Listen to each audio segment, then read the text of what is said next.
G'day folks, Andy here from McDowall Manor.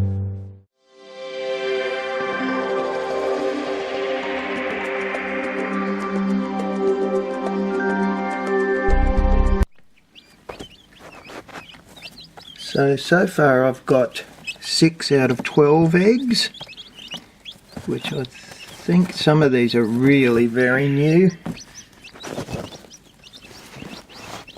And in fact I can see little specks of blood. I think you can see them too. I can see little specks of blood on the paper. That's how new one of them is. So 6 out of 12 I'm reasonably happy with. I'm actually hoping to get a few more yet, so I haven't given up.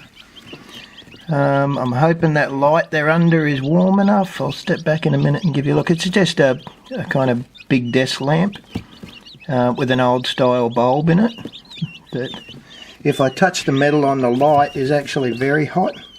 So I am hoping we'll get sufficient warmth. Not seeing any little birds shiver.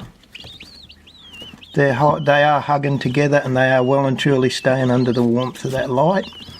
I probably won't worry. Oh, I will. I'll sprinkle a little bit of food around and I'll give them 1 litre of water with some clay balls from the aquaponics just to make sure they don't fall asleep and drown. This is probably the risky stage for the birds, to be in the first couple of days.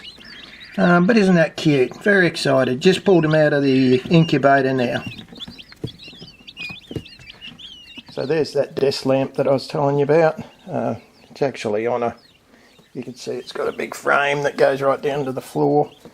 But with this box on the table, it's a black tote, is why it's probably a little tricky to see. That should keep them nice and warm. So you can see I have put some food in there. It's not quite under the lights.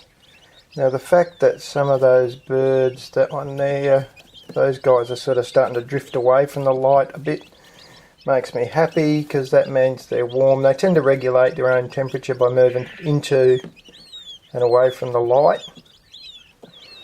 I've put the water in.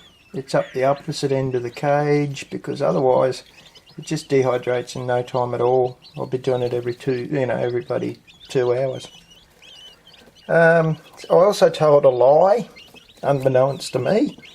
There's another 10 eggs. I went and counted when I got the last one out. There's another 10 eggs in there. So far I've got 6 out of 16. It's a lot more eggs than I realised I had in. So let's hope we get more birds.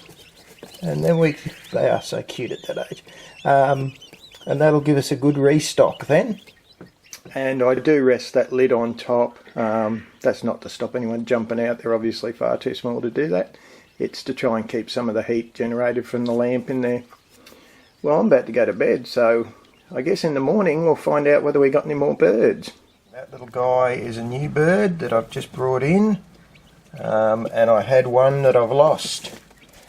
When I looked at him, he seemed apparently quite healthy, so I'm not sure why he died, but die he did. That's life, I guess. So I was hoping for a few more yet. I've still got 9 eggs in there. I guess we'll see how we go. So that's 7 born out of 16. Haven't even hit the halfway mark yet, folks. So this is the next day again. The little bloke who was born late yesterday, that one in the front there, in the middle now, he's cute, isn't he, with his yellow face. Anyway. The one that was born yesterday, I did actually help him a little bit. He died overnight. You could predict that. You know, he's a weaker bird. He's had very little chance. Another one died, which surprised me. But now I'm pretty confident these 5 will survive well and truly, which is great. I'm actually so confident that I'm going to put the video up. I just want to show you what happened with the other birds. That'll make a bit of sense in terms of the context of I had something like 10 or 11 eggs that didn't hatch. So let's go and have a look, see what we've done, shall we? So here we are at the outside quail hutch. This is where I put the 5 birds that I had previously. Now I think, well, I can tell you 2 of those were male.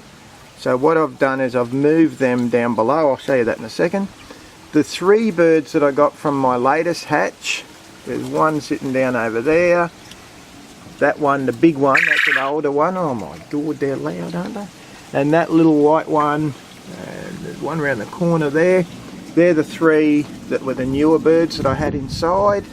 They're out in this top cage now. So these ones will be next summer's breeders. This middle cage is 3 old males. So I doubt they're even fertile at this stage, but they're certainly willing to have a go just quietly. So they'll stay there. They really should be eaten. I'll have to try and work out how I'm going to manage that around my Rozzie. They are actually quite noisy, is why I'm also anxious to eat them. And what I've done in this bottom cage is that was 1 male and 2 females that I bought at the start of this season. They were the birds that I've been breeding off. So what I've done, in fact, is took 2 from this season's babies. So out of the 5 that were in the top cage, 2 of them turned out to be males. So I put them in down here. That one little white one, that's a female. I'd say she's been getting a bit of a beating because she's looking a bit worse for wear around the head where they grab her. So I autopsied that last lot of 10 eggs that remained, and probably 8 of those hadn't been fertilised. 2 of the birds weren't strong enough to get out of the shell. So I've increased the proportion of males down here, and I'm hoping that increases the proportion of fertilised eggs. Now the trouble when you change cages, oh, I've got a quail. Oi, get inside. He's picking the camera. Funny little fella. Anyway, the trouble when you move birds in cages is, get inside, is that, see this bloke in the back here, hopefully you'll be able to see, he's been beaten badly. So I've taken him back out of the bottom cage. I'm going to put some, I just had a bird escape. I'm going to put some Dettol in there on his wounds, and hopefully he'll recover. So he's now had the Dettol applied. There you go. Poor little bloke, quite badly wounded. I think he'll survive though. So he's got the antiseptic cream on. I'll probably do that twice a day for a couple of days just to make sure he's okay. He's back up here now with these less mature birds, so they're not likely to fight with him, which is a good thing.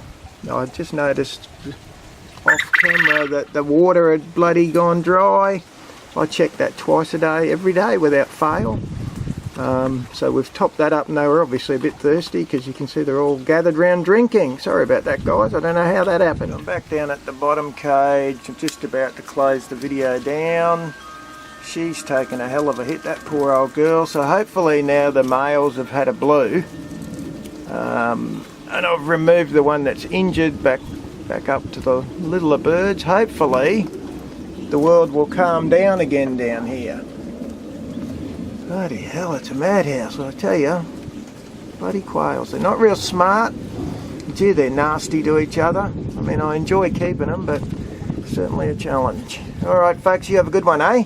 See ya.